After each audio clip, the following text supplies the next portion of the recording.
know what the harsh reality is? The harsh reality is that Satan has actually done well with his job. You see what Satan has done? He has spread division and hate all around the world. So people are killing each other senselessly for no reason. They argue with each other about stupid stuff. They hate each other. They turn on one another just for different opinions. You see, over the past few weeks we've seen how many killings, how many school shootings, right? And you would think that people would come together with some sympathy and, just love, learn to love, right? You would think that. But instead, there's people rejoicing in someone's death. You see what I'm saying? There's people who are happy with someone dying. That doesn't sit right, does it?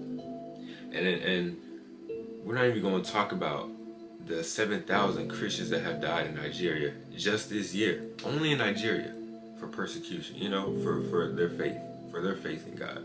And people fail to realize that this is not a battle against flesh and blood. This is a battle against the spiritual forces of evil who have spread all this negativity. See, Satan started all this negativity, hatred, everything. He started that. But because he has manipulated us, we are now doing his job for him. He's done so well that he makes it seem like God is the bad guy in all this. He makes it seem like God had a part in all of this, that he's the one who caused all this. Does that make any sense? You see, this is what Isaiah 5:20 says. Woe to those who call evil good and good evil, who substitute darkness for light and light for darkness, who substitute bitter for sweet and sweet for bitter. The same people who rejoice in the senseless killings, in the hate, animosity, all that stuff. These are the same people who would say free Barabbas and take Jesus, free the murderer and take the one who did nothing. It's crazy, ain't it? We're so blinded by hate that we don't even see that it's Satan who's doing all this. We're so quick to blame God for all this, but we don't realize it's actually Satan. Let me show you, let me tell you what the Bible says who Satan is. In 1 Thessalonians chapter 3 verse 5 describes him as a tempter.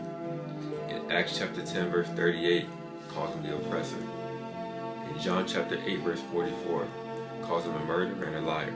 In Revelation chapter 12 verse 9 calls him the deceiver. In Revelation chapter 12 verse 10 it calls him the accuser. Everything that the Bible just described as Satan, that's everything that's going on in this world was caused by Satan. Let me tell you something, if you put your hope in the world, you need to stop it, because there's no hope for this world. You need to put your faith in Jesus.